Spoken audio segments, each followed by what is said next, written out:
The Constitutional Court will today hear an application for former President Jacob Zuma to be found guilty of contempt of court and jailed for 2 years.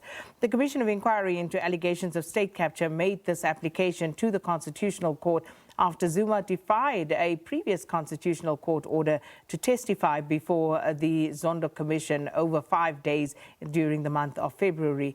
Now, Zuma was given until the 8th of March to file his replying affidavit, but we understand to date no submissions have been made to the court. So we cross now to the Constitutional Court here in Johannesburg, where our reporter Samkele Maseko is covering today's proceedings of the Zondo Commission application for us. Samkele, good morning. So what is expected to unfold at the Constitutional Court today?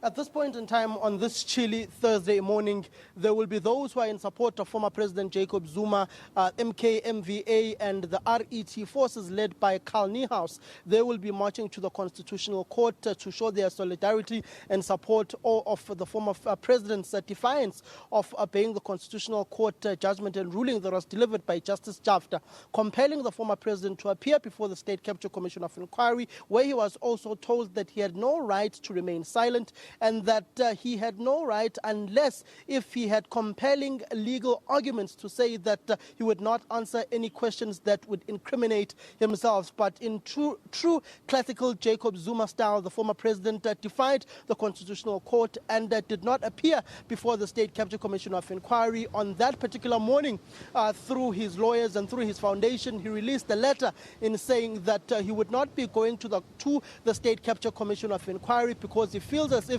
his rights are being trampled upon. But today, here at the Constitutional Court, there will be no sitting of the judges.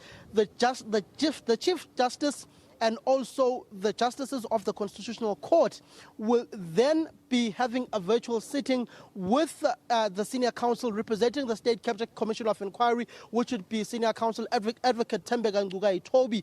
They will be having a virtual sitting, but the former president, we understand, has not filed any responding affidavits to the state's case, which is on an urgent basis, which looks for punitive measures for the former president to be incarcerated for a period of 2 years, if not to be fined. But the State Capture Commission of Inquiry is going for the gauntlet in saying that they want the former president to be given the highest punitive measure, which is an incarceration of being in contempt of court for 2 years, Sakina.